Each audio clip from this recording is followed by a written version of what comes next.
Я-то могу перейти посреди лекции на английский, а все остальные не факт, что будут уследят. So, delta is called a base. Система простых корней. К сожалению, по-английски это будет base. Okay. We proved last time that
regular gamma, we take only the internal points. We don't take points on the HL. Okay. So the statement which is more or less obvious is that when chambers are in one-to-one correspondence with the basis.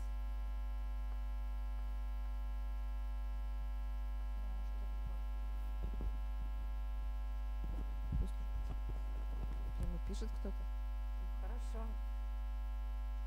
Окей, ладно. Ну, если еще тихо будет, Скажите. Okay, so wave chambers are in one-to-one correspondence with basis.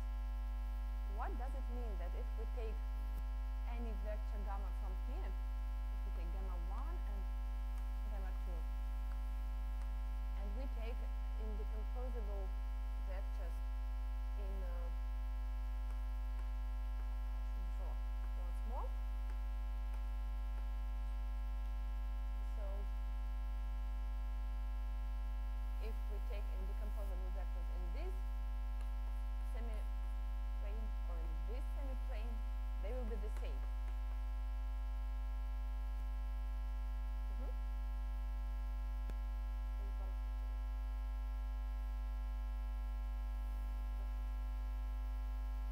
So I say that for this choice of gamma, for any gamma from this open wave chamber, the system of simple roots will be the same.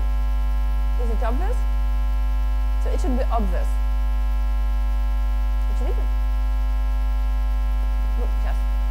How did we prove that delta gamma exists? We took this gamma,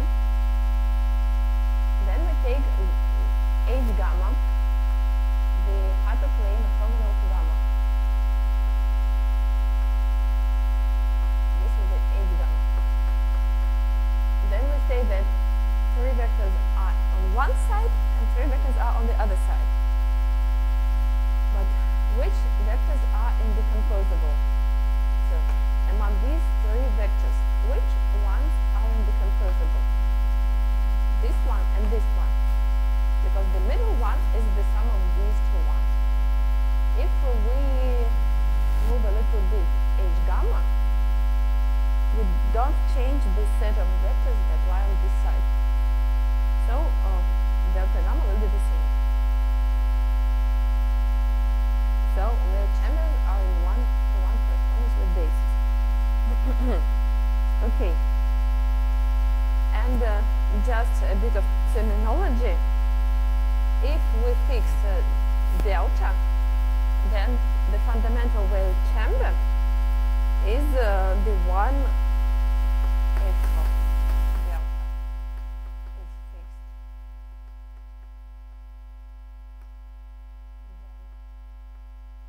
Then the fundamental wave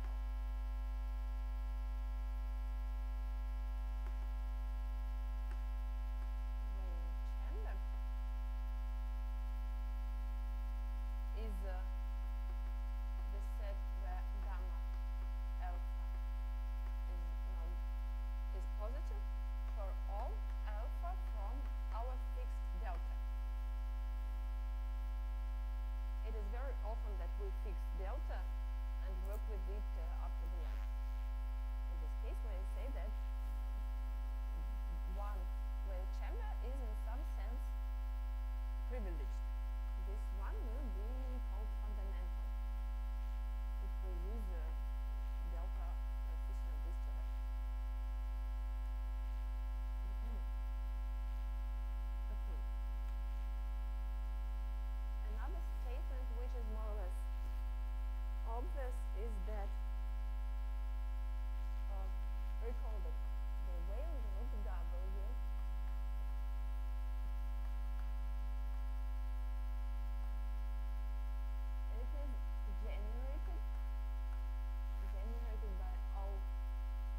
is I didn't make some notation. The wave chamber containing vector gamma will be denoted as C of gamma. If gamma is a vector, C of gamma will be the wave chamber containing. I maybe I have if gamma is regular.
vectors 1, 2, and 3, which is what is sigma alpha?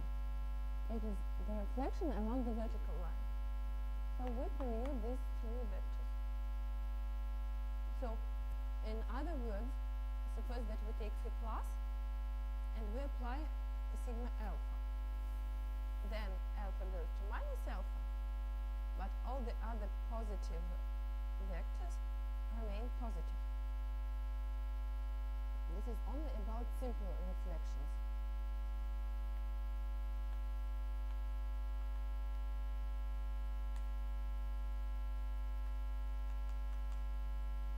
Okay. The proof is not very difficult if we know the previous lemma.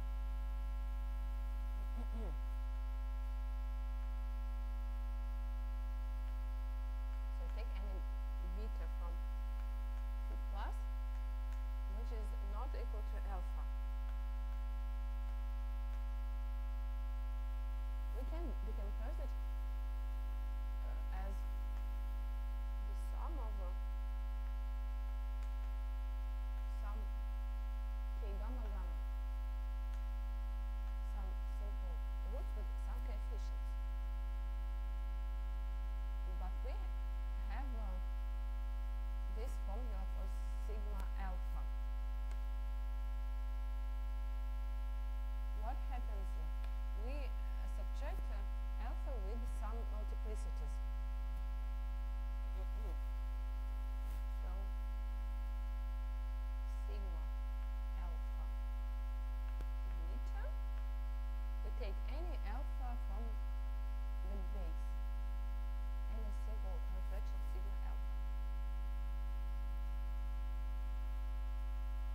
positive root. This is the only vector which is maybe not transit. Okay. From a positive root.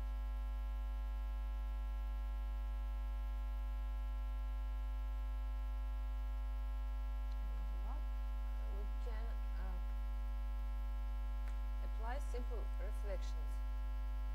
Sigma alpha applied to delta is delta minus alpha for any simple alpha.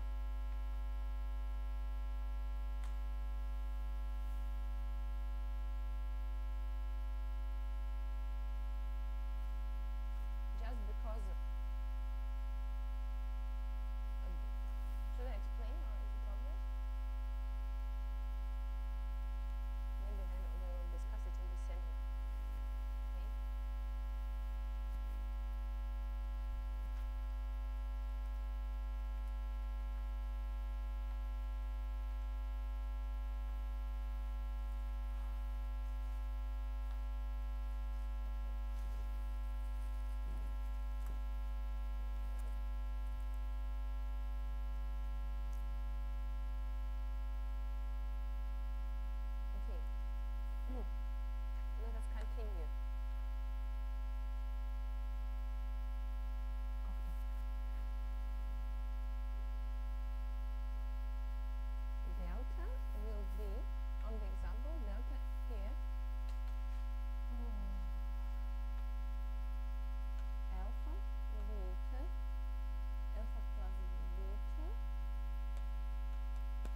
alpha t be from our base and not necessarily distant.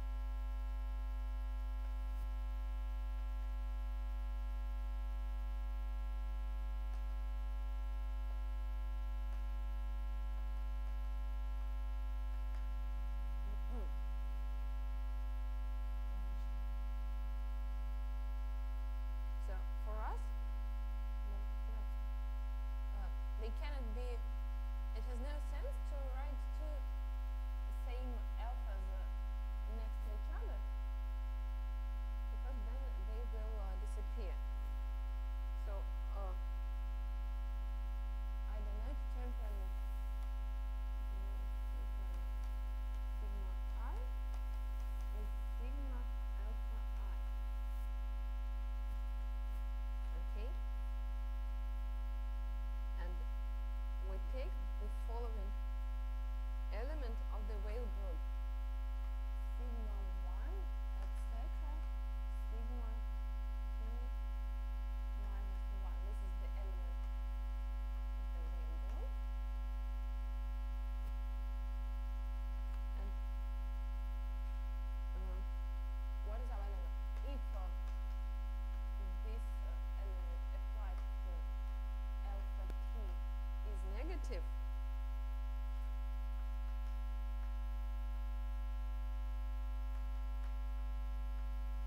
then we can reduce this notation.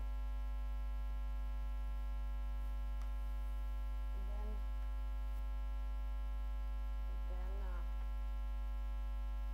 we can throw out. So then sigma 1, etc. sigma t, it can be reduced. Can we throw out one sigma? Can it happen that we say that each equals some word of length t minus 1?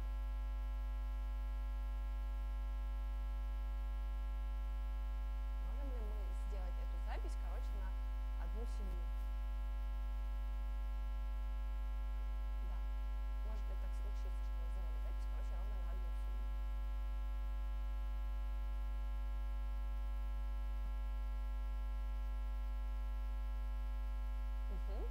Yes, each sigma is a reflection, so it changes the orientation of the space. Sigma does not preserve the orientation. The parity should be preserved. Yes, so the parity should be preserved, so I write that this will be equal sigma 1, etc. sigma s minus 1, sigma s plus 1, etc. sigma t minus 1. So this is the notation which has two reflections less. We say that we can erase sigma t and we can erase some sigma s somewhere in the middle to get the same element of the Weyl group. All this one and this one, they belong to the Weyl group.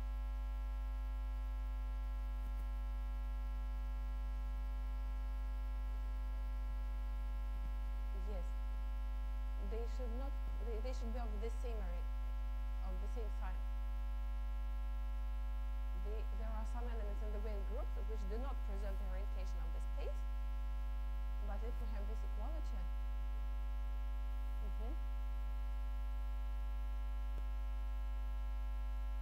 еще раз, здесь бывают, которые меняют ориентацию. А если у нас равенство, ну тогда надо инициировать вот это вот, но вот это не успеет. Тогда будет узел. Вот, хорошо. Ладно, на семинаре можно будет разобраться. Okay, is it clear? Is the statement of the lemma clear? Then there exists S such that 1 S less than t. To be precise. Okay. Okay. How can we prove it? So we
defined as the smallest possible number of simple inflections, which we need to write it down.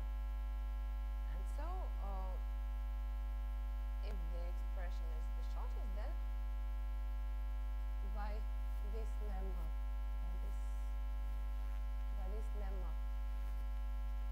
if this applied to number t will be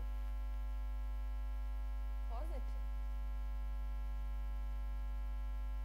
And so, if we first apply sigma t to this one, it will be negative.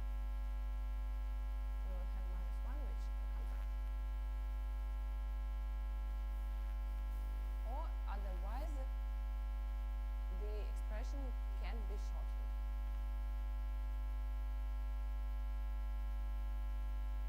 Okay, I'm afraid that it's enough for today.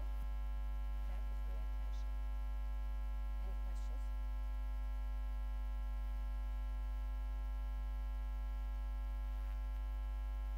How can we obtain this corollary? We have, more precisely, sigma alpha 1, sigma alpha 2, sigma alpha t applied to alpha t. But what is sigma alpha t applied to alpha t? Yes, okay.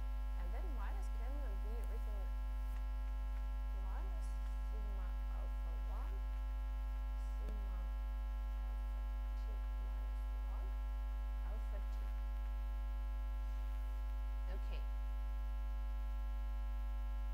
Yes, we want to prove that this belongs to phi minus. If it is not true, then this belongs to phi plus. No, one moment. If this belongs to phi plus, then this belongs to phi minus, and we can apply the previous lemma. We can shorten this notation and read to the shortest one.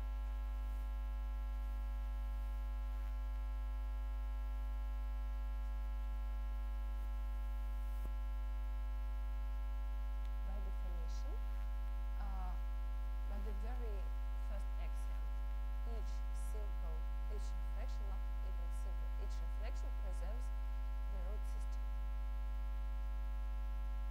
It was the axiom at the very, very beginning.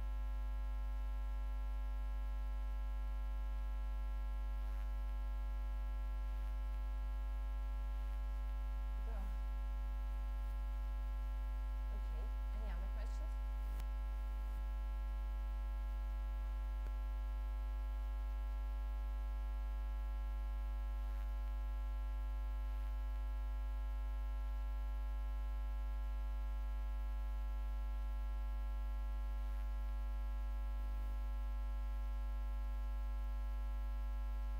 Да, это наш план на следующую лекцию. On the next lecture, we will prove that W is generated by simple reflections.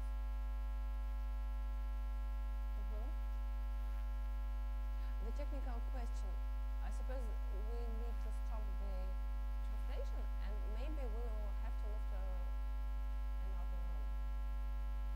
I'm not sure for this. Семинар. Ну, я боюсь, это будет слишком для вас. Да. Yes, technically, I don't want to make 2 lectures instead of 1 lecture and 1 seminar. I suppose it will be too hard for understanding.